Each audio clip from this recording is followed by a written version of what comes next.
Donc, dans la présentation aujourd'hui, on va essayer de faire un focus justement sur voilà, toutes les questions que vous vous posez autour de Google Analytics, autour de la conformité RGPD, sur qu'est-ce qu'il faut faire avec Google Analytics 3, Google Analytics 4, c'est ce qu'il faut passer sur Matomo. Voilà, on va essayer de répondre un petit peu à toutes ces questions-là. Et pour nous aider aussi à répondre à tout ça, je suis accompagné de Gary. Alors, Gary, si tu peux faire un petit coucou, je pense que tu es épinglé, mais je pense que tout le monde te voit. Bonjour à tous. Gary va. Présente-toi, Gary, vas-y. Alors, merci beaucoup, Léo. Avant de me présenter, je tiens quand même à te remercier. Vous verrez, hein, Léo, il a préparé une belle présentation qui, j'espère, voilà, vous aidera tous à mieux comprendre les différents produits qu'on propose pour la mise en conformité. Donc, merci à lui. Et donc, moi, je suis Gary. Je suis en charge des produits privacy chez Sardata. J'y travaille depuis pratiquement 5 ans. Et voilà, je vous expliquerai un peu plus en détail ce qu'on propose tout à l'heure. Donc, l'idée, c'est vraiment voilà, de faire le focus. Présente-toi, c'est vrai que Gary, tu avais mis quelques slides de Oui, bien présentation. sûr. Vas-y. Merci beaucoup. Ouais, quelques petites informations sur Sardata pour tous ceux qui nous connaissent pas. Donc, on est une société française, on est basé à Paris avec 10 ans d'expérience. Et notre métier, c'est d'une part l'adressability et d'autre part la privacy. Donc, voilà, on aide un peu plus de 20 000 sites à se mettre en conformité au RGPD.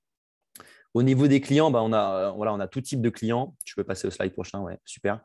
Donc voilà, ça va d'éditeurs de sites médias, de e-commerçants, d'annonceurs, de marques, aussi à des régies, des agences, des consultants, donc des professionnels du digital. Et donc, du coup, Gary voilà, va essayer de nous aider à répondre à ces questions-là. Pourquoi on fait ce webinaire ce matin? Parce que vous êtes très, très nombreux dans les tickets ou par mail à nous poser des questions en disant, voilà, vous avez tous vu ce petit bandeau bleu qui est arrivé en haut de votre Google Analytics qui vous a dit Google Analytics disparaît en juillet 2023. Et donc, vous avez été nombreux à nous demander, voilà, qu'est-ce qu'on fait? Qu'est-ce qu'on fait dans ce cas-là? Est-ce qu'on doit passer sur un GA4? Est-ce que, et en même temps, la CNIL nous dit Google Analytics serait pas conforme, il ne faudrait pas l'utiliser. Et donc, vous entendez beaucoup, beaucoup son de cloche autour de tout ça. Et donc, en même temps que vous entendez tout ça, vous entendez aussi fortement parler de Matomo en vous disant, là, il faudrait peut-être potentiellement quitter complètement Google Analytics pour passer sur cette solution Matomo. Mais derrière tout ça, il y a des coûts.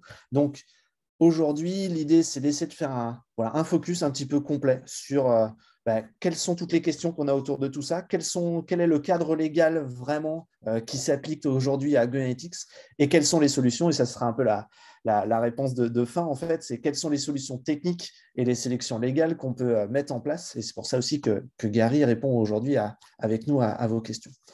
Le but, c'est de refaire un petit focus justement sur quelles sont les règles en vigueur. Là, Gary, si tu peux nous expliquer un petit peu, on parle beaucoup de RGPD. Vous oubliez peut-être des fois de parler du e-privacy, qui est une règle qui est un petit peu plus vieille. Et là, Gary va peut-être nous expliquer un petit peu ce que ça couvre. Bien sûr. Alors, le RGPD, je pense que oui, tout le monde en a déjà entendu parler. Ce qu'il faut bien comprendre, c'est que quand on parle de RGPD, on parle de traitement de données. Et du coup, ce qui est expliqué hein, dans les textes de loi du RGPD, c'est que quand vous allez traiter une donnée personnelle ou quand un de vos partenaires va traiter une donnée, il va devoir s'appuyer sur ce qu'on appelle une base légale. Et les bases légales dans le RGPD, il en existe plusieurs. Pour être précis, il en existe 6. Il y a par exemple le consentement ou encore l'intérêt légitime, ou même des bases légales peut-être que vous connaissez encore mieux, type le contrat. Voilà, quand vous signez, vous acceptez des conditions d'utilisation, ou même les cases à cocher, par exemple. Donc, si vous allez sur un site et que vous cochez une case et que vous acceptez que votre email soit utilisé parce que vous vous inscrivez à une newsletter, c'est une base légale recevable dans le RGPD qui va permettre de traiter une donnée personnelle, par exemple l'email, dans le cas présent. La directive e-privacy, quant à elle, elle est très importante puisque elle ne concerne pas les traitements de données, mais ce qu'on appelle les traceurs. Donc, les traceurs, c'est toutes les technologies qui vont accéder au terminal de l'utilisateur. Les technologies les plus connues qui accèdent aux terminaux, c'est les cookies. Hein. Et donc, à partir du moment où effectivement vous utilisez des cookies, la seule base légale qui est recevable hein, dans le cadre de la directive privacy, c'est le consentement. Donc, il n'existe pas d'autre base légale. En tant qu'utilisateur, je pourrais accepter un contrat et le paraffer et signer une quinzaine de pages. Ce n'est pas pour autant que vous aurez le droit de déposer un cookie GA. Donc, vous avez d'un côté le RGPD pour le traitement de données, de l'autre e-privacy pour les traceurs, et qui dit cookie dit consentement. Je ne sais pas si vous aviez tous conscience de ces deux règles-là, que les bandeaux de cookies, ce n'est pas que le RGPD, c'est beaucoup plus vieux que ça, c'est le e-privacy. Et donc, finalement, vous avez beau voilà, avoir mis tout en place pour bien régler les données personnelles. Si finalement, vous posez un cookie et que vous le faites sans le consentement, ben, déjà, vous ne répondez pas à une règle très vieille de 2002, finalement, qui est le e-privacy, et vous n'êtes pas en conformité vis-à-vis de ça.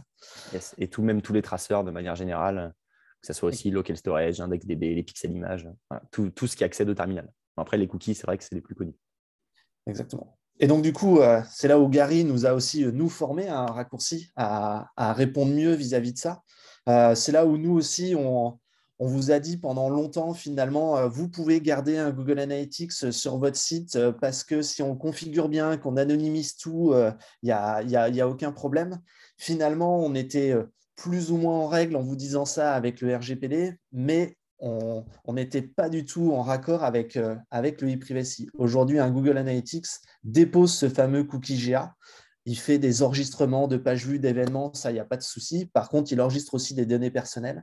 Et donc, c'est là qu'on dit qu'un Google Analytics, la CNIL dit ce n'est pas conforme parce que justement, il dépose ce fameux cookie GA. Et vu qu'il le dépose et que si vous le déposez et que vous le déposez sans consentement, donc sans un bandeau de cookies, eh bien, la e-privacy dit on n'a pas le droit de faire ça. Et l'autre chose que dit la CNIL aussi, c'est de dire si on dépose le cookie très bien après avoir cliqué sur un OK, j'accepte que le cookie soit déposé, mais que vous continuez à utiliser un Google Analytics sur votre site, vous allez avoir des enregistrements de données qui vont se faire. Et c'est là où rentre une autre règle de la RGPD, c'est de dire qu'il ne faut pas que les données qu'on stocke dans Google Analytics puissent être une donnée personnelle. Une donnée personnelle, c'est quelque chose qui va permettre d'identifier un utilisateur de près ou de loin. Et donc, du coup, par exemple, une adresse IP permettrait de remonter et de retrouver qui est la personne physique qui est derrière. Et donc, il y a d'autres choses qui sont stockées aujourd'hui dans un Google Analytics qui permettraient à Google, finalement, de vous retrouver. Et donc, ça pose un problème. Ça pose surtout un problème pour la CNIL parce que toutes ces données-là, aujourd'hui, elles sont stockées sur des serveurs américains. Et donc, dans les dernières communications de la CNIL, ils insistent beaucoup là-dessus en disant si c'est stocké sur des données, sur des serveurs européens et que finalement c'est complètement cloisonné, ce n'est pas un problème. Le problème de Google, c'est qu'il ne stocke rien en Europe, il stocke tout aux États-Unis et qu'aujourd'hui, la législation aux États-Unis n'offre pas une garantie, c'est ce qu'ils disent, c'est vraiment ce que dit la CNIL, n'offre pas de garantie suffisante face au risque que les autorités américaines accèdent à ces données-là et puissent accéder à des données de personnel de résidents européens. Aujourd'hui, il y a des lois aux États-Unis qui autorisent le FBI, la CIA, etc., à accéder à des serveurs qui sont hébergés aux États-Unis. Et donc, du coup, ça n'offre pas une garantie aux résidents européens que leurs données ne seront pas accessibles par surtout par les services de renseignement américains. Donc, c'est pour ça que la CNIL met en demeure finalement Google Analytics de dire non, vous n'avez pas le droit d'être installé sur un site qui est mis à disposition d'Européens parce que vous faites ce genre de choses. Et donc, du coup, on arrive dans ce dilemme-là. C'est la CNIL nous dit on ne peut pas utiliser Google Analytics parce qu'on ne respecte pas ces fameuses règles-là. Et donc, du coup, est-ce qu'il faut passer sur un autre outil qui, lui, le respecterait ? Aujourd'hui, vous avez Matomo, AT Internet, Plausible, ça c'est des outils que je pourrais vous montrer, qui aujourd'hui sont sans cookies et font du stockage en Union européenne. Donc, ils sont complètement conformes vis-à-vis de ces deux directives qu'on vous a montrées juste avant.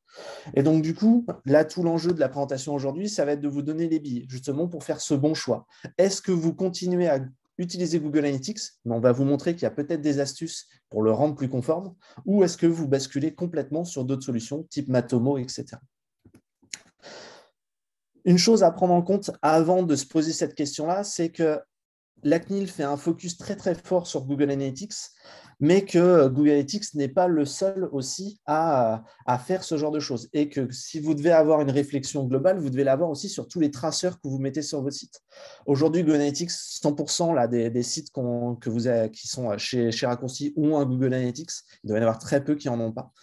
Par contre, Certains nous en demandent aussi d'autres. Vous nous demandez des trackers, très fréquemment, vous nous demandez des pixels Facebook, vous nous demandez des pixels Pinterest, vous nous demandez d'installer des systèmes de suivi de cartes de chaleur, donc des Hotjar, des Crazy Eggs, ce genre de choses. Vous nous demandez aussi très fortement, et ça c'est quand même quelque chose qui est très présent sur les sites de destination touristique, ce sont les chatbots, le fameux Facebook Messenger, le live chat, le CRISP, etc. Tout ça, derrière ces outils-là, il y a du tracking, il y a des cookies, il y a ce genre de choses. Donc, si on doit se poser une réflexion sur la mise en conformité, il ne faut pas le penser uniquement analytics, mais le penser aussi sur tous ces outils-là. Et donc, du coup, c'est pour ça que la première chose sur laquelle on voudrait insister, c'est la mise en conformité du bandeau de cookies qui est aujourd'hui sur votre site. En se posant toutes ces questions, on a pris contact avec Gary. Donc, merci Gary d'être là, parce que Gary aussi a pointé du doigt aujourd'hui le bandeau de cookies qu'on a mis sur vos sites Internet. C'est un bandeau de cookies qu'on avait développé nous, au sein de l'agence. On avait essayé de faire en sorte de respecter un maximum de choses. Et Gary nous a dit, c'est très bien ce que vous avez fait, vous aviez l'illusion, vous donniez un minimum de consentement, c'est-à-dire qu'il y avait des trackers qui ne se lançaient pas tant qu'on ne cliquait pas sur un OK. Par contre, il y a énormément de bases légales que vous ne respectiez pas. Et donc, aujourd'hui, nous, ce qu'on aimerait vous inciter, c'est à partir sur un bandeau de cookies qui serait plus moderne. Donc là, des bandeaux de cookies, il y en a plein.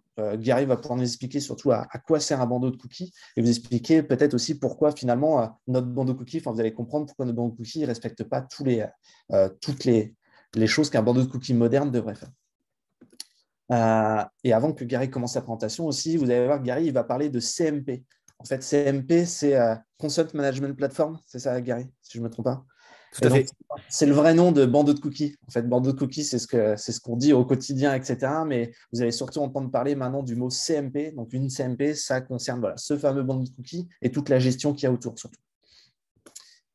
Oui, j'ai oublié de dire ça. Et donc, du coup, aussi, c'est en faisant cette analyse qu'on a cherché justement quels sont aujourd'hui, si on devait remplacer la CMP qu'on a fait nous raccourci, si on devait la remplacer par autre chose, laquelle choisir. Je pense qu'il y a des outils ici que vous avez déjà vu passer. Acceptio, Quantcast, etc., Tarte au citron, ça c'est des outils aujourd'hui de CMP gratuites qui existent.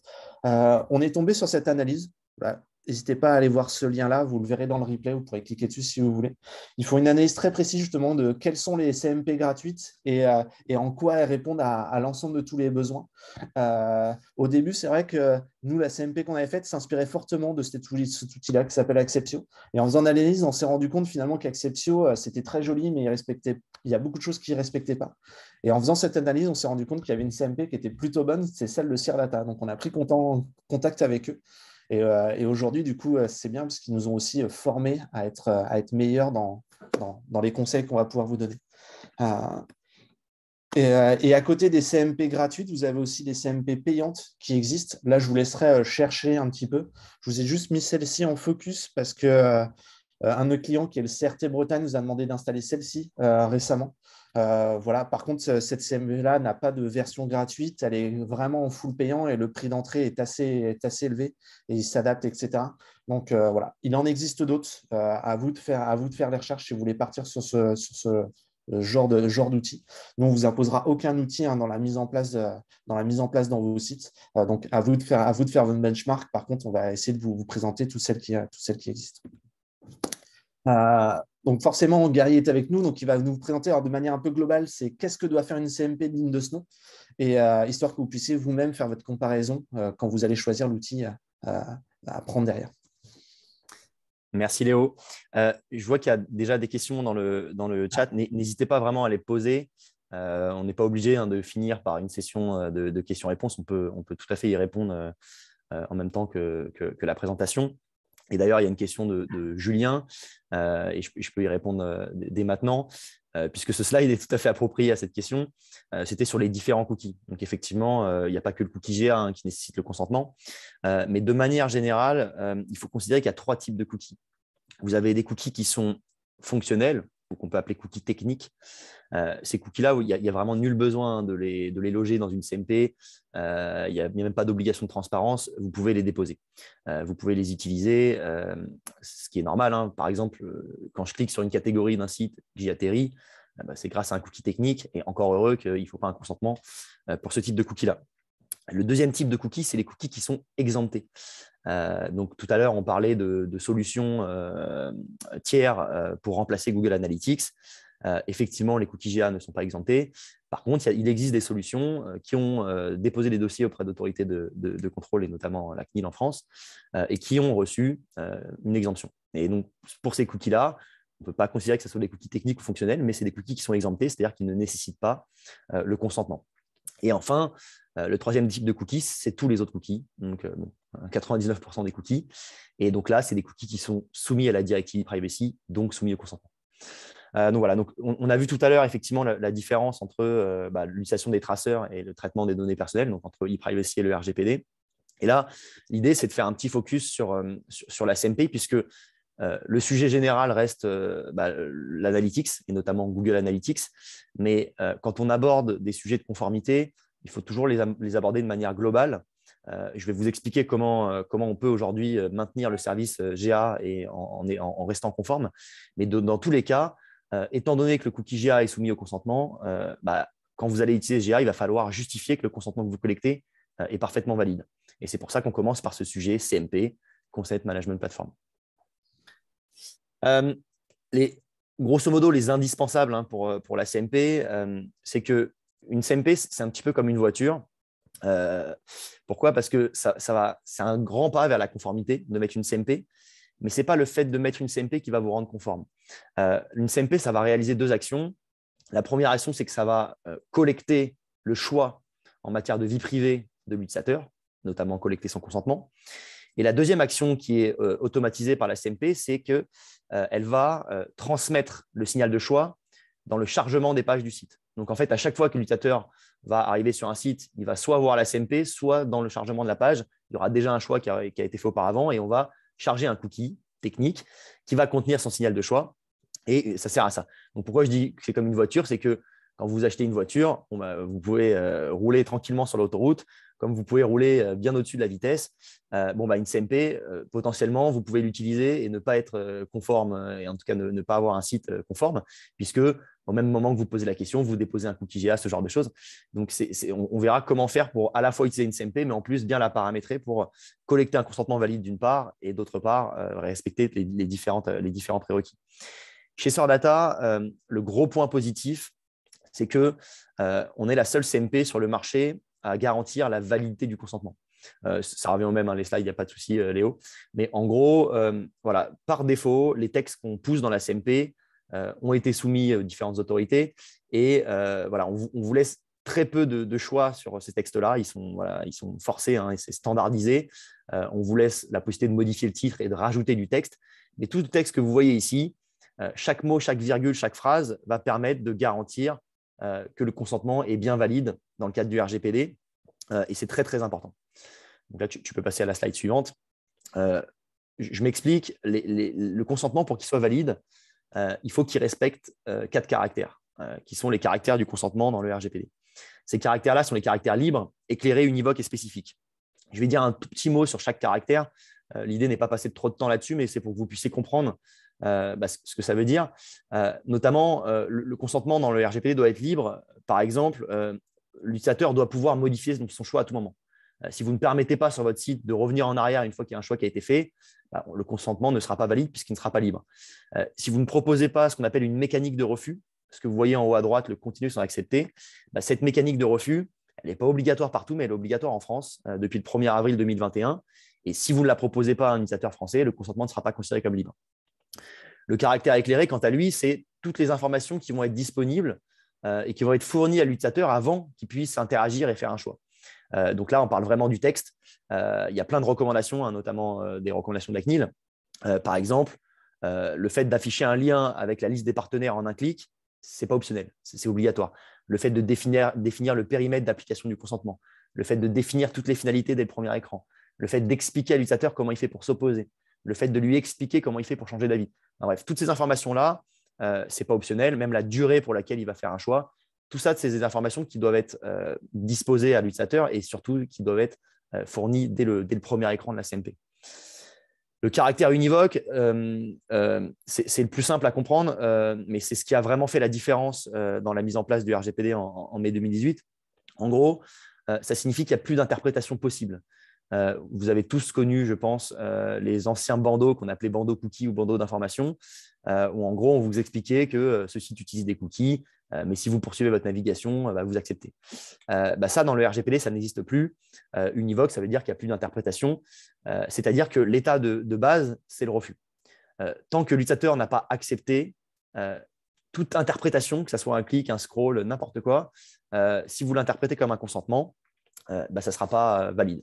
Donc, c'est pour ça que si je clique dans une CMP sur paramétrer mes choix, tout ce qui est basé sur le consentement doit être refusé par défaut. Sinon, ce n'est pas univoque et donc ce n'est pas compatible avec le RGPD.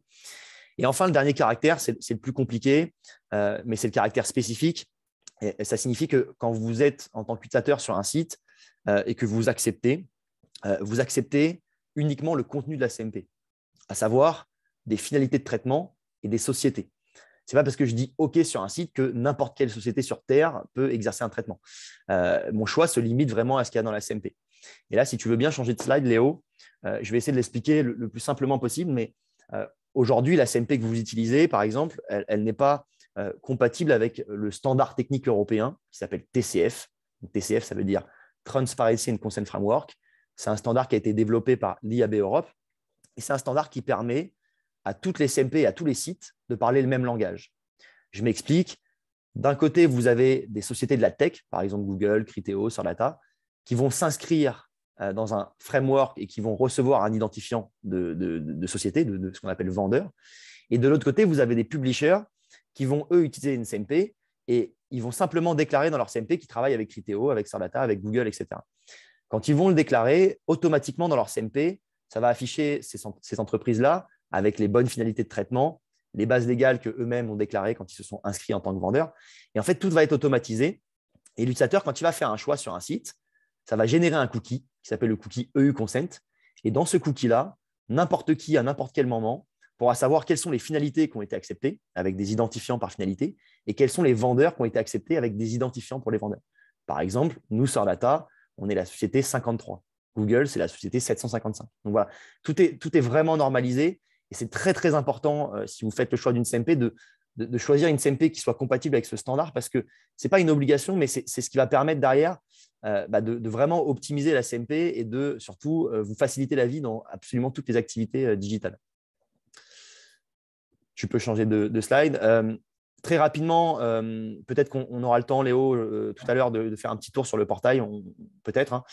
Mais voilà, je voulais juste vous montrer un tout petit peu à quoi ça ressemble. C'est très simple. De toute façon, Raccourci pourra vous accompagner sur ces sujets-là. Chez Sordata, vous pouvez créer une CMP en paramétrant le logo, les couleurs, etc. Vous avez tout un portail server-side où il y a plein de paramétrages qui sont possibles. Vous pouvez même suivre les stats, etc. Pour ce qui est vraiment des indispensables de la CMP, comme je l'ai dit tout à l'heure, le point le plus important, c'est que le consentement soit valide. Donc, vous pouvez très bien utiliser une CMP. Par contre, s'il manque des informations à l'intérieur, le consentement ne sera pas parfaitement valide et ça posera problème. Donc, nous, effectivement, le premier objectif dans la CMP de Sordata, c'est que le consentement soit valide. Maintenant, en réalité, une CMP poursuit aussi d'autres objectifs que la conformité et la validité du consentement. Et les autres objectifs qui sont poursuivis sont un peu plus complexes, mais c'est des objectifs en termes d'optimisation de la CMP et de l'optimisation du taux de consentement. En réalité, la CMP, c'est un peu le socle d'un site et c'est pratiquement un outil qui pourrait être comparé avec un outil fiscal. Il y a beaucoup de choses qui peuvent être faites à l'intérieur de la CMP qui ne sont pas forcément visibles à l'œil nu, on va dire, mais qui vont vraiment faire que d'une CMP à l'autre, vous allez avoir des résultats qui vont être totalement différents. En fonction du choix que vous faites dans la CMP, par exemple, si vous mettez une croix de fermeture en haut à droite, ça va être un aimant à clic, mais surtout en fonction de certaines options. Et nous, chez Sordata, on propose des options qui sont exclusives, c'est-à-dire qu'on est vraiment les seuls à les proposer. Je voulais faire un petit focus sur 2 options pour vous expliquer en quoi ça va vraiment augmenter les taux de consentement et pourquoi on a des résultats qui sont meilleurs que d'autres CMP. La première option, c'est ce qu'on appelle la coopérative de partage de choix. Ça signifie que plutôt que d'avoir une logique par site et donc d'encoder un signal qui soit uniquement valable pour le site, on va avoir une logique de réseau. C'est-à-dire que l'utilisateur, quand il va arriver sur le site A et qu'il va accepter Google et Criteo, étant donné qu'il y a une API derrière avec des identifiants pour ces vendeurs-là, comme je vous ai expliqué tout à l'heure, si l'utilisateur navigue ensuite sur le site B, et que le site B a la même vendeur, hein, les mêmes partenaires, et c'est très souvent le cas que le site A, on ne va pas afficher la CMP puisqu'on va pouvoir gérer le consentement dans un third-party cookie. Donc, on va plutôt l'encoder sur le domaine Consent Framework que sur le domaine du site. Donc, ça, c'est la première option sur l'attaque qui permet à la fois d'avoir un taux de consentement plus haut, mais aussi qui est très bonne en termes d'expérience utilisateur, puisque dans la plupart des cas, une CMP, ce n'est pas l'idéal hein, quand on arrive sur un site et qu'une CMP s'affiche. Et là, ça va nous permettre d'afficher la CMP le moins possible, mais quand même d'avoir un consentement pour, dès la page d'accueil, déployer de l'analytics ou d'autres types de tags.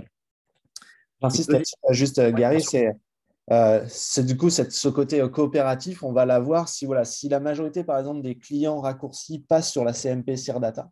Ça veut dire qu'aujourd'hui, on passerait sur un site de tourisme raccourci, on valide le fait qu'il y ait un Google Analytics, ce que vous avez en grande partie, vous avez quasiment que ça. Et donc, on passe après sur un autre site de raccourci et là, du coup, le bandeau de cookies n'apparaît pas. Il n'apparaît pas parce que vous avez autorisé sur un autre site d'être suivi par Google. Et donc, vu que ce choix, vous l'avez fait à un moment donné, il peut s'appliquer légalement à l'ensemble de tous les sites que vous rencontrez qui utilisent le même vendeur. Et donc, du coup, cette logique de coopération, elle va exister entre les sites de raccourcis qui utilisent la CMP, mais aussi entre les autres clients de Sirdata qui utilisent aussi cette CMP-là. Et ça, c'est ça qui devient intéressant, c'est que Sirdata a un ensemble de clients qui sont des sites de médias très connus en France, l'internaute, etc. Et donc, du coup, si quelqu'un valide Google sur le site de l'internaute, quand il passera sur votre site de tourisme, si vous n'avez que Google, le bandeau de cookies n'apparaît pas du tout. Et je précise que dans la CMP, c'est bien expliqué pour que le consentement soit éclairé. Donc, on explique en fait à l'utilisateur qu'il va faire un choix qui a une portée différente, donc sur plusieurs sites. Mais grosso modo, si je dois résumer cette option-là, en fait, je dirais qu'il faut comprendre que plus on affiche une CMP, plus on prend le risque en fait, que l'utilisateur finisse par refuser, puisque voilà, c'est vrai que ce n'est pas très agréable pour l'utilisateur d'avoir des CMP tout le temps. Et en fait, aujourd'hui, quand vous naviguez d'un site média à l'autre, vous ne vous rendez peut-être pas compte, mais on vous pose exactement la même question. Et les CMP ne sont pas forcément les mêmes, mais elles utilisent les mêmes standards, les mêmes API. Et pourtant, on vous repose la question alors que 5 minutes avant, vous avez dit « OK, j'accepte que Google dépose des cookies, j'accepte que Criteo crée un profil. » Et pourtant, on va vous poser la même question. Donc, nous, l'objectif qu'on a, c'est de poser le moins possible cette question, puisque quand on vous la pose, on vous demande si vous acceptez Google pour une durée de 6 mois. Si on peut se permettre de ne pas la reposer, tout le monde y gagne et l'utilisateur aussi en fait. Mais c'est vraiment une coopérative de choix et pas de consentement. C'est-à-dire que si l'utilisateur refuse, la portée de son refus, elle aussi est valable. Mais au moins, ça permet d'avoir une logique de réseau plutôt que d'avoir une logique de site. Une deuxième option que je voulais vous montrer, qui est très, très intéressante aussi, c'est que chez Sirdata, on a une logique un peu différente des autres CMP. On a développé une fonctionnalité vraiment en plus. C'est que je vais essayer de l'expliquer assez simplement. Ce n'est pas forcément évident, mais toutes les CMP du marché ont une logique qui est binaire. Ça veut dire que soit la CMP s'affiche, soit la CMP ne s'affiche pas. Je m'explique. Si vous avez, par exemple, une vingtaine de partenaires dans la CMP, sur ces 20 partenaires, si on a 19 qui ont déjà un consentement, mais un seul partenaire qui n'a pas encore de choix, sur lequel il n'y a pas eu de consentement, n'importe quelle CMP sur le marché va tout afficher. Donc, elle va afficher l'ensemble des partenaires et l'ensemble des finalités. En gros, elle va reset, elle va repartir à zéro. Nous, chez Sirdata, on n'a pas cette logique, justement, puisque notre rôle est aussi d'optimiser le taux de consentement.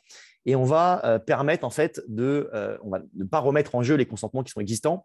Et on va dire à l'utilisateur qu'on le connaît et on va lui proposer d'appliquer ses choix pour les nouveaux vendeurs, c'est-à-dire les sociétés qui n'ont pas encore hérité d'un choix. Et donc, du coup, ça va permettre de préserver les consentements qui ont déjà été acquis. Typiquement, si l'utilisateur a déjà accepté Google Analytics, mais que vous avez rajouté un nouveau partenaire dans votre CMP, vous allez quand même garder le consentement pour Google Analytics, même si la personne clique sur ne pas appliquer mes choix. C'est clair, Gary. Cette logique de réseau ne fonctionne que sur les sites fonctionnant avec Sirdata. C'est ce que demande Julien. Ou est-ce que du coup, le TCFv2 fait que ça marcherait avec d'autres CMP qui utilisent aussi ce protocole? Ça marche que chez Sirdata et fort heureusement, puisque sinon, ça ne serait pas conforme. En gros, c'est toujours la même chose, c'est la question de la validité du consentement. Chez Sirdata, comme je vous l'ai dit, mais c'est une très, très bonne question. Comme je vous l'ai dit, la CMP, elle est standardisée. Donc, les textes sont les mêmes partout. Par exemple, il y a beaucoup de CMP qui, sur le marché, en fait, sont juste sous-traitants. Ils déposent eux-mêmes jamais de cookies. En gros, ils n'ont pas tort, mais si n'importe quel client demande n'importe quelle demande, ils vont dire oui, puisque l'objectif est de facturer. En fait. Nous, chez Sirdata, on a un standard, ce qui fait que quand vous collectez un consentement sur un site A et qu'ensuite vous le reportez sur le site B, c'est exactement la même CMP avec le même niveau d'information, etc. Si jamais on étendait cette logique à d'autres CMP, bah, il faudrait à chaque fois auditer chaque système. Mais si ne serait-ce que dans la CMP, on n'explique pas tout de manière nickel, à la virgule près, qu'on ne donne pas la portée du consentement, etc., bah, dans ce cas-là, le consentement serait plus éclairé. Donc, ça serait vraiment génial hein, que les CMP s'accordent pour se standardiser encore plus et pouvoir proposer cette logique pour tout le monde. Mais malheureusement, c'est pas possible puisque en fait, chaque CMP bah, laisse beaucoup de choix à l'éditeur dans le choix des textes et dans malheureusement la validité du consentement. D'accord. C'est-à-dire qu'il faudrait que les textes viennent quasiment de l'IAB Europe pour dire vous avez tous les mêmes textes pour valider un Google. Et donc, dans ce cas-là, on pourrait faire une logique de réseau entre CMP, mais aujourd'hui, c'est pas comme ça que ça fonctionne, quoi. Ouais, il y a déjà des textes hein, qui viennent du TCF. La description des finalités, par exemple, est la même partout hein, sur toutes les CMP qui sont compatibles avec le TCF. Mais là, on parle vraiment de l'entièreté de la CMP, y compris les textes sur le premier écran. Ça paraît peut-être stupide, mais je pourrais modifier juste un mot que potentiellement, ça remettra en jeu la validité du consentement. Donc, c'est très compliqué. Il faudrait que chaque CMP, justement, resoumette les textes. Enfin, voilà, aujourd'hui, il n'y a pas de coopérative entre les CMP en dehors du TCF. On ne pourrait pas le faire, mais on le fait à l'échelle de Sarlata, ce qui est déjà pas mal. Hein. Je vous ai dit 20 000 sites tout à l'heure, mais je pense qu'on est plutôt à 25 000. Donc, il y en a quand même pas mal. Parmi ces sites-là, il y en a une grande partie qui est dans ce Consent Framework. Il y a une question du coup de Thierry des saisies, justement, qui dit moi, j'ai consenti à être suivi par un site, mais pas par un autre. Alors, je vais essayer de répondre. Tu me corriges, Gary, si je dis une bêtise. Mais en fait, quand vous dites que vous acceptez d'être suivi par Google Analytics, vous ne dites pas j'accepte d'être suivi par un site. Vous dites j'accepte d'être suivi par Google Analytics. Ah, Et vous ne donc, donnez pas votre consentement au site. Ouais. Vous donnez c'est votre pas au site, consentement à en des fait. finalités et à des vendeurs. Et effectivement, ces finalités, ces vendeurs peuvent être les mêmes d'un site à l'autre, à condition qu'on vous explique la portée du choix. Donc, on vous explique que quand vous faites un choix, il est valable aussi sur d'autres sites. Mais effectivement, quand vous allez sur un site, vous ne donnez pas votre consentement au site. Vous donnez votre consentement sur le site à des partenaires et à des finalités. Du coup, ça, c'est l'exemple d'utilisation qu'on a testé. Ça fait un mois que sur le site de Cannes, on a installé la CMP de Sirdata, donc qui aujourd'hui est complètement conforme, c'est-à-dire qu'elle demande un consentement éclairé à chaque fois qu'on doit installer un Google Analytics sur ce site-là. Donc, ça veut dire que le cookie se dépose uniquement après consentement, pardon. Mais on est aussi allé plus loin, et c'est là où Gary va pouvoir nous expliquer. C'est vrai que je suis en train de sauter cette slide-là. Et du coup, la CMP, c'est ça qui est intéressant, la CMP de Sirdata, c'est que la CMP de Sirdata, elle a deux offres aujourd'hui. C'est qu'elle a une offre qui est complètement gratuite, c'est-à-dire qu'on peut l'installer intégralement, la configure, elle est configurable 100%, il n'y a pas de restriction dans la version gratuite sur la configuration. Ils ont juste une version gratuite et une version qui est payante. Et la différence entre les deux, c'est est-ce que vous acceptez que Sirdata récupère des données un petit peu explique Gary là-dessus, sur exactement ce qui se passe dans la En version fait, gratuite. la CMP, il y a deux licences. Le produit est toujours le même. Donc, voilà, que vous alliez sur, je ne sais pas moi, l'étudiant.fr, pap.fr, Buy My Car ou M comme mutuelle, vous ne saurez pas forcément qui a une licence gratuite, qui a une licence payante. La CMP est strictement la même. Mais la licence, la différence, en réalité, c'est au niveau du rôle hein, de Sarlata. Dans un cas, dans la licence gratuite, en fait, vous ne payez pas en argent, mais vous payez en données, puisque Sarlata, en fait, est data provider. Et donc, à chaque fois que l'utilisateur va donner son consentement, nous, on va analyser le contenu de la page et on va déduire ce qu'on appelle des vecteurs sémantiques. Donc, on va déduire des centres d'intérêt, des centres d'intention et on va créer des segments d'audience pour le programmatique. Donc, c'est même très intéressant si vous-même vous faites de la pub de temps en temps, c'est que en réalité, le fait de partager votre donnée, et vous le faites déjà si vous utilisez Google Analytics, potentiellement, ça peut aussi revenir vers vous et être intéressant. Si jamais vous ne souhaitez pas que Sarlata dépose des cookies et soit responsable de traitement, vous pouvez effectivement choisir la licence premium. Et dans ce cas-là, vous ne payez plus en data, vous payez en argent. Et effectivement, les licences débutent à partir de 15 € par mois. Voilà, on pourra vous expliquer plus en détail les tarifs. Ce n'était pas l'objectif parce que de ce qu'on avait discuté avec Léo, c'était, je pense que pour la plupart d'entre vous, ça sera plutôt la version gratuite qui sera intéressante sur la CMP. Mais voilà, sachez une chose, c'est qu'il n'y a pas de différence entre les deux. Ce n'est pas parce que vous prenez la version gratuite que vous allez avoir des options en moins. C'est strictement la même CMP. Et donc, du coup, c'était ça que je voulais en venir. On a installé sur Cannes, du coup, la CMP gratuite aujourd'hui de Sirdata. Mais du coup, on n'a réglé qu'un seul des problèmes, c'est cette notion de e-privacy, mais on n'a toujours pas réglé le problème de la RGPD. Que dit la RGPD vis-à-vis de Google Analytics qui stocke des données aux États-Unis? Et c'est là que Sirdata aussi a un deuxième produit qu'on a trouvé intéressant, et d'ailleurs, c'est un peu par ce biais qu'on les a trouvés aussi. C'est que on est tombé sur cette lettre qu'a sortie la CNIL, je crois que c'était en juin 2022, où la CNIL a sorti une lettre qui paraissait un petit peu étrange comme ça en disant bon, ça fait longtemps qu'on dit que Google Analytics ils sont pas compatibles parce qu'ils stockent des choses aux États-Unis, mais il y a une solution technique qui a été inventée qui permet de cacher les données, histoire de les anonymiser pour que quand elles sont envoyées aux États-Unis, il n'y ait rien de stocké chez Google Analytics qui puisse être considéré comme de la donnée personnelle. C'est ce que la CNIL a créé, a appelé la proxification, le proxy, etc. C'est-à-dire tous les appels qui partent vers Google Analytics seraient cachés. Et donc, en creusant un petit peu pour savoir, mais quelle serait cette solution que la CNIL évoque dans ce courrier-là du 7 juin, ben, on est retombé finalement sur Sirdata. C'est-à-dire que c'est Sirdata qui a développé une solution qui s'appelle l'Analytics Helper et qui permet aujourd'hui de cacher tous les appels qui sont envoyés vers Analytics pour justement anonymiser et rendre Analytics complètement compatible vis-à-vis de la CNIL, vis-à-vis de l'RGPD. Et donc ça, si tu peux nous présenter aussi rapidement ce que fait cette solution-là, Gary. Bien sûr. On a vu tout à l'heure on a parlé de la validité du consentement dans la CMP. On a parlé aussi de l'optimisation du taux de consentement dans la CMP via un certain nombre d'options. En réalité, chez Sirdata, on s'interroge surtout sur ce que chez nous, on appelle la conséquence du choix. C'est que aujourd'hui, avec la mise en place du RGPD, il y a beaucoup de choses qu'il est plus difficile de faire et il faut attendre le consentement de l'utilisateur pour faire un certain nombre de choses. Et du coup, la CMP va vraiment impacter les activités digitales. Et là, dans le cas présent, en parlant de Google Analytics, on s'aperçoit effectivement qu'il y a un gros problème. Les transferts de données vers les États-Unis, de données personnelles, ont été réputés illégaux. Et donc, du coup, chez Sirdata, à chaque fois qu'il y a ce type de problématique, on ne se limite pas à la CMP. On aide nos clients sur la conséquence du choix, c'est-à-dire qu'on les aide. On propose par exemple de faire du retargeting sans cookies, sans consentement, ce genre de choses. Donc, ça fait vraiment des années qu'on investit dans des technologies qu'on appelle cookieless et qui permettent de s'adapter en fonction de l'environnement légal. Est-ce que j'ai un consentement ou pas? Mais aussi en fonction de l'environnement technique. Est-ce que je peux déposer un cookie ou pas? Et du coup, le helper, c'est une solution qui n'est pas en réalité comparable avec les autres solutions qui sont exemptées. Si tu peux revenir juste sur le slide d'avant. Merci, Lo. Mais grosso modo, notre solution permet de maintenir le service de Google Analytics. Donc, ce n'est pas une solution d'analytics à part entière. L'objectif est simple, c'est de garder l'outil GA, de garder vos statistiques dans votre console GA, etc. Et aujourd'hui, quand vous utilisez Google Analytics, vous avez 3 grosses problématiques. La première problématique, c'est celle des cookies.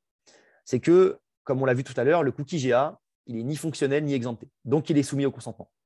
Et donc, quand vous utilisez un cookie GA, il faut justifier du consentement. Donc, il ne faut pas l'utiliser quand il n'y a pas de consentement. Mais en plus, il faut justifier que le consentement est valide. Donc, il faut une CMP qui respecte absolument tous les critères. Deuxième problématique, totalement liée à la première, c'est que si jamais vous n'avez pas le droit de déposer un cookie GA sans consentement, ça signifie que tant que l'utilisateur n'a pas dit oui, là, vous n'avez pas de statistiques. Et quand il dit non, quand il dit rien, il n'y a rien qui remonte puisque les statistiques remontent grâce au cookie et que là, vous ne pouvez pas l'utiliser. Donc, la deuxième problématique, elle est vraiment en marketing. C'est une problématique de performance et c'est la perte de stats. Et la troisième problématique, qui est la plus connue dont parlait Léo, c'est le fait que la CNIL, par exemple, soit positionnée, pas que la CNIL, il y a aussi l'autorité autrichienne, etc., et disent qu'aujourd'hui, en fait, le service Google Analytics est illégal, en tout cas dans ses versions standards, que ce soit GA3 ou GA4, puisqu'il y a un transfert de données personnelles vers les États-Unis. Donc, les données personnelles de Analytics, c'est par exemple l'adresse IP, le client ID de Google, etc. Et ce transfert, du coup, fait que vous ne pouvez plus continuer à utiliser l'outil et qu'il faut trouver une solution. Donc, c'est la troisième problématique, purement RGPD. Tu peux changer de slide si tu veux. Je vais revenir rapidement sur ces 3 problématiques. La première, donc les cookies. En gros, nous, ce qu'on propose, c'est que le helper, c'est juste un script que vous rajoutez sur votre site. Et ce script-là, il va venir en surcouche et il va automatiser, il va régler les 3 problématiques d'un coup et de manière automatique. Donc, premièrement, il va gérer les cookies automatiquement, c'est-à-dire que ce script-là, il va agir un petit peu comme le Google Consent Mode en version un peu plus améliorée, et il va notamment bloquer les cookies GA tant qu'il n'y a pas de consentement. Donc, automatiquement, il n'y aura pas de cookies GA tant que l'utilisateur n'a pas dit oui. Tout sera fait automatiquement. Et en cas de consentement, il va déposer le cookie GA, il va écrire un cookie privé qui s'appelle GA Helper Consent. Et en cas d'opposition de la part de l'utilisateur, il va gérer le cookie d'opposition. Donc, il va gérer vraiment toute la partie privacy de manière automatisée. Il va aussi permettre de résoudre la deuxième problématique. Si tu peux changer de slide, voilà, le maintien des stats. Très important, c'est qu'aujourd'hui, si vous voulez garder GA et respecter la directive privacy, ça veut dire ne pas déposer de cookies GA sans consentement, vous allez perdre des stats. Notre outil va permettre automatiquement de switcher sur un modèle intelligent, à savoir que quand il y a un consentement, on va utiliser un cookie GA. Quand il n'y a pas de consentement, on va s'appuyer sur une base légale qui s'appelle l'intérêt légitime. Et étant donné que c'est une base légale du RGPD, et on l'a vu tout à l'heure que le RGPD concerne le traitement de données, c'est une base légale qui va nous permettre de traiter notamment l'adresse IP, qui est une donnée personnelle, pour fournir des statistiques avérées. C'est juste que dans un cas, vous avez un consentement et des statistiques qui sont fournies via un cookie, et dans l'autre cas, vous n'avez pas de consentement, mais des statistiques qui sont fournies via le traitement de l'IP. Et donc, du coup, on va automatiser, on va régler cette deuxième problématique, c'est que premièrement, les cookies GA ne seront pas déposés sans consentement, mais deuxièmement, y compris en cas d'absence de consentement, vous allez garder vos statistiques dans la console GA. Et enfin, troisièmement, donc le transfert, le script, toujours le même script, va permettre de proxifier l'ensemble des appels vers Google Analytics, puisque c'est ce que demande la CNIL dans ses recommandations. Donc, on leur a soumis l'offre, on les a vus plusieurs fois. Et suite à ça, ils ont publié l'article dont parlait Léo sur la proxification. Et le but, en fait, de la proxification, c'est de modifier à la volée les identifiants, notamment l'IP et le client ID, pour que derrière, justifier que c'est plus identifiable par Google et donc plus identifiable par les services de renseignement américains. Donc, l'idée du proxy, c'est de dire, voilà, l'utilisateur, quand il passe sur votre site, si son client ID Google, c'est 1, 2, 3, 4, nous, on va le modifier en 5, 6, 7, 8. Sauf que si ce 1, 2, 3, 4 revient, ça sera toujours 5, 6, 7, 8 chez nous. Donc, les stats vont être maintenus, tous les cas d'usage vont être maintenus normalement. C'est juste que Google ne pourra plus identifier cette personne. Et c'est exactement ce que demande la CNIL, puisque les transferts ont été réputés illégaux parce que justement, les services de renseignement américains pouvaient accéder à cette donnée. Donc, ils peuvent toujours y accéder, sauf qu'ils ne peuvent plus identifier qui est qui. Donc, il n'y a plus d'identification. Et c'est ça que demande la CNIL. Et ça passe par un proxy. Juste pour quelques petites infos sur le helper. Donc, le helper, c'est juste un script à rajouter qui vient en surcouche. Il est compatible avec GA3 et GA4. On a une plateforme dédiée, pareil, sur le helper, comme la CMP. Donc, voilà, vous avez une plateforme server-side où vous pouvez piloter le proxy, etc. Et les serveurs sont entièrement en Europe. Aujourd'hui, la manière de fonctionner du helper de CIRData, c'est qu'il y a un coût derrière tout ça et que ce coût, il est en fonction du nombre de hits qui est fait par votre Google Analytics. Donc forcément, à chaque fois qu'une transaction est faite entre votre site et Google Analytics, CIRData met un serveur entre les deux qui fait l'anonymisation des appels. Donc forcément, ça a un coût d'anonymiser tous les appels qui se font entre vous et Google Analytics. Et donc, du coup, aujourd'hui, ils ont ce tarif-là. Par contre, les paliers que fournit CIRData sont très, très hauts, en fait. Vous ne vous rendez pas compte, mais finalement, le premier palier entre 0 et 750 000 hits, c'est par mois, si je ne me trompe pas, Gary. 750 000 par mois, c'est le palier à 50 €. Je suis allé voir, moi, de mon côté, un petit peu, parce que ce nombre-là, vous pouvez le retrouver aujourd'hui dans votre Google Analytics. Moi, je me suis connecté sur un site et j'ai essayé de voir la solution. Et surtout, ça, c'est une offre aussi partenariale que nous fait CIRData, c'est que vous pouvez contractualiser en direct avec CIRData si ça vous plaît. Par contre, nous, on a fait un partenariat avec eux qui fait qu'aujourd'hui, normalement, le prix, il est par domaine. Et donc là, vous êtes quand même assez nombreux à avoir des multidomaines, surtout pour gérer votre multilangue sur les sites de destination.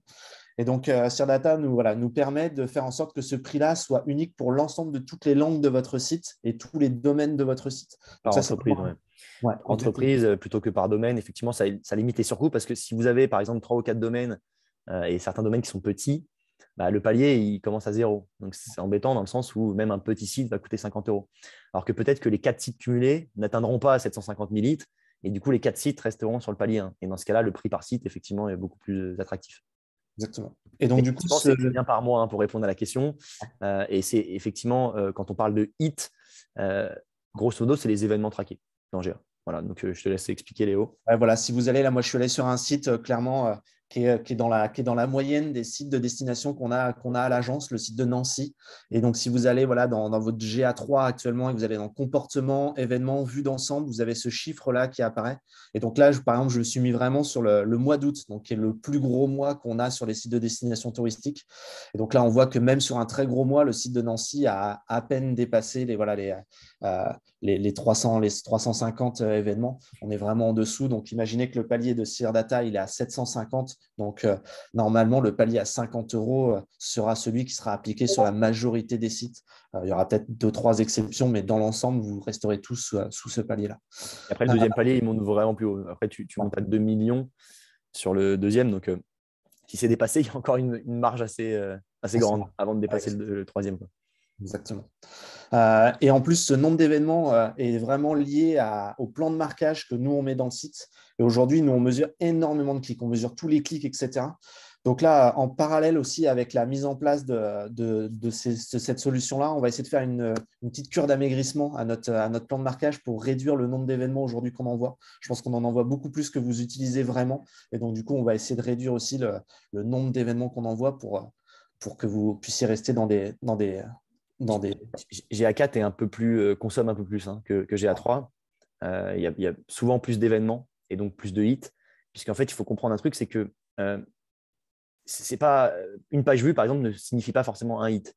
Le fait de mesurer la page vue, c'est un événement, mais peut-être que dans une seule page, vous allez avoir 15 événements. C'est une possibilité. Là, c'est beaucoup, mais sur GA4, il y a des options, par exemple, de traquer le scroll à 20%, 30%, 40%. Donc, à chaque fois que la personne va scroller, il va y avoir des nouveaux événements. Donc, voilà, il faut regarder dans votre console le nombre de hits que vous faites par mois.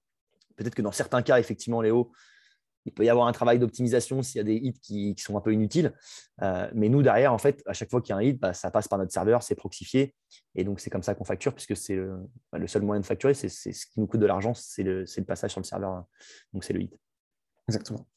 Donc, du coup, on arrive sur la conclusion un peu de cette présentation, c'est que avec Sear Data, on arrive à lever tous les freins de non-conformité finalement du Google Analytics. Donc maintenant, vous avez un choix éclairé finalement sur si vous devez changer de solution de mesure d'audience sur votre site, vous avez vraiment un choix qui est vraiment légal des deux côtés. Vous avez le choix de dire je pars sur un Matomo, un Internet ou un plausible, ou je peux garder Google Analytics, que ce soit Google Analytics 3 ou Google Analytics 4, peu importe, mais il faudra le faire passer par la solution de proxification de Sear Data. Et si on fait ça, on arrive à être complètement légal, qu'on soit là ou qu'on soit là. Et donc, du coup, l'exercice qu'on a voulu faire aussi, c'est vous montrer la différence de prix. Parce que clairement, qu'on passe sur une solution ou sur l'autre, il va y avoir maintenant un coût. Chose que vous n'avez pas forcément l'habitude parce qu'aujourd'hui, Google Analytics, c'était quelque chose de gratuit. Et donc, à partir de maintenant, il va falloir se mettre dans l'idée qu'avoir une solution de mesure d'audience, c'est une solution qu'il va falloir commencer à payer. Et donc, on a essayé de mettre les coûts les uns en face des autres en se disant de manière éclairée, si vous devez partir sur Google Analytics ou sur Matomo, combien ça va vous coûter tous les mois. Et donc, on a essayé de faire un petit peu ces deux bilans un peu comparatifs. Donc, d'un côté, vous avez une CMP, et ça, je pense qu'aussi, on ne va pas pouvoir y couper. C'est aujourd'hui la CMP fournie par Raccourci, elle n'est pas exceptionnelle et elle ne répond pas à l'ensemble de toutes les problématiques légales. Donc, passer sur une CMP, je pense qu'il va falloir le faire. Donc là, vous avez la CMP de Sear Data, vous pouvez l'utiliser et tout. Nous, on a trouvé que c'était la meilleure et en plus qu'elle était gratuite. Donc, c'était vraiment quelque chose pour ça qu'on vous la conseille aujourd'hui. Mais vous avez clairement, on pourra installer la solution que vous voulez. Donc là, on vous a remis les deux prix des CMP chez Sear Data. Et vous avez aussi maintenant ces choix à faire là. Donc, si vous êtes chez Google Analytics et que vous avez moins de 750 000 hits par mois, ça vous coûtera 50 000 euros. Si on le met en comparaison avec un Matomo, aujourd'hui, les versions Matomo en version cloud, pareil, ont un coût en fonction du nombre de hits. Et donc, un Matomo qui est entre 300 et 600 hits est à 109 euros par mois dans la version cloud de Matomo. Et la version qui est au-dessus, entre 600 et 1 million de hits, passe à 159 euros par mois. Donc, pour moi, c'est des prix qu'on peut vraiment comparer parce que si vous voulez garder un outil de mesure d'audience, vous devez comparer tous ces prix-là. Et je vous ai dit 50 000 euros, c'est un peu moins, c'est 50 euros. Non, c'est pas à force de parler de hits et de milliers, forcément. C'est un peu cher quand même. Et je vous ai mis un petit outil aussi qui est à côté, qui est un autre qui s'appelle Plausible, car qui lui a un nombre de hits qui est le palier à 50 euros, c'est si vous restez en dessous des 500 000. Cet outil-là est beaucoup moins performant qu'un Analytics et un Matomo. Cet outil-là ne fait que de la mesure de pages vues et de visiteurs. Donc, l'outil que vous allez avoir vers Plausible, vous pouvez aller le tester. Si vous allez sur leur site, tapez Plausible, vous allez voir, il y a un bouton tester la démonstration. Et vous verrez que ce que vous fournit cet outil-là, c'est très, très pauvre en fait. C'est-à-dire qu'il va vous dire, votre site, il a tant de pages vues, il a eu tant de sessions, et il peut vous dire potentiellement depuis quel site et quelles sont les pages qui vous font de l'audience. C'est très ramassé et vous allez avoir très peu d'informations globales comme vous pouvez avoir sur un Matomo. Par contre, voilà, si vous passez sur ce genre d'outil-là et que vous n'avez que ça sur votre site en termes de tracker, bah, vous pourriez vous passer de la CMP, vous pourriez vous passer de tout ça parce que vous auriez que ça à mesurer. Par contre, vous allez avoir quasiment que de la quantité et pas de la qualité derrière cet outil-là. Donc, il faut bien comparer ce que vous avez aussi entre ces deux solutions-là qui seraient presque comparables, un Analytics et un Matomo et un Plausible qui est vraiment à mettre de côté. Juste, je me permets de rebondir une seconde, Léo, parce que la question notamment de Julien. En réalité, effectivement, la question qu'il faut se poser, c'est est-ce qu'aujourd'hui, j'ai besoin de Google Analytics? Qu'est-ce que Google Analytics m'apporte de plus que les autres? Bon, c'est 1000 fois plus complet que Matomo, qui est lui-même 1000 fois plus complet que Plausible, c'est certain. Mais peut-être que certains d'entre vous n'utilisent pas à fond Google Analytics. Peut-être que même ils n'utilisent pas ils ne regardent pas forcément les référeurs pour savoir un peu d'où vient le trafic ou des campagnes sur Google Ads, plein de choses. Et à ce moment-là, c'est effectivement le fait de supprimer Google Analytics et de passer sur une autre solution, c'est une solution en soi. En gros, on supprime le problème. Maintenant, si pour d'autres personnes, c'est important de garder Google Analytics, bon, bah là, effectivement, il faut le mettre en conformité et c'est tout à fait possible. Et c'est même moins cher que de passer sur un outil exempté. Maintenant, par rapport à la question de Julien, ce n'est pas qu'une question que est-ce que la boîte elle est en France ou pas. Hein. En fait, il y a des solutions qui sont exemptées de consentement. D'ailleurs, vous allez sur le site de la CNIL. Hein, la CNIL fait la liste des solutions qui sont exemptées. Mais elles ne sont pas exemptées à 100%. Elles sont exemptées en partie, sur une partie de leur activité, etc. Peu importe la solution, si vous allez loin avec et que vous mesurez des trackings de pubs, ce genre de choses, tout ne sera pas exempté. Donc, dans tous les cas, il va falloir vous faire accompagner aussi là-dessus. Mais voilà, ce n'est pas qu'une question de c'est une boîte française qui fait l'analytique, donc c'est bon. Ça ne marche pas comme ça. Et donc, les derniers points, donc là, vous avez vraiment les prix, on est très transparent là-dessus. Donc, la grille de Sear Data, c'est vraiment celle qu'on appliquera. C'est-à-dire que vous n'êtes pas obligé de contractualiser directement avec Sear Data. Vous pouvez justement passer par nous et comme ça, on a notre offre de partenariat avec les domaines. Et nous, on fait vraiment de la facturation comptant par rapport à la grille de tarifs que vous avez vu, hein, les paliers, etc. Donc, c'est-à-dire que si vous prenez le proxy chez Sear Data à 50 euros, bah voilà, vous pouvez le payer chez nous en crédit, etc. Et nous, on paiera après Sear Data derrière de la main à la main. Par contre, pour la mise en place de tout ça, bah, clairement, vous vous rendez bien compte que techniquement, on va avoir des interventions à faire. Donc, nous, on a essayé de les réduire au maximum, vu qu'en plus, on a une CMP qui est globale, qu'on avait développée, nous, à l'époque, et qu'on va pouvoir remplacer. On va essayer de le faire un petit peu globalement. Donc, il va y avoir le remplacement de cette CMP. Donc, forcément, nous, il va falloir qu'on aille déclarer une CMP chez Sear Data, qu'on aille la configurer. En plus, on peut la personnaliser un peu avec vos couleurs, avec le logo, etc. Après, une fois qu'on aura fait ça, il faudra qu'on repasse sur l'ensemble de toutes vos confs GTM pour aujourd'hui dire, ben voilà, maintenant le Analytics ou le Matomo, etc., ben, je veux le déclarer comme cela dans mon GTM.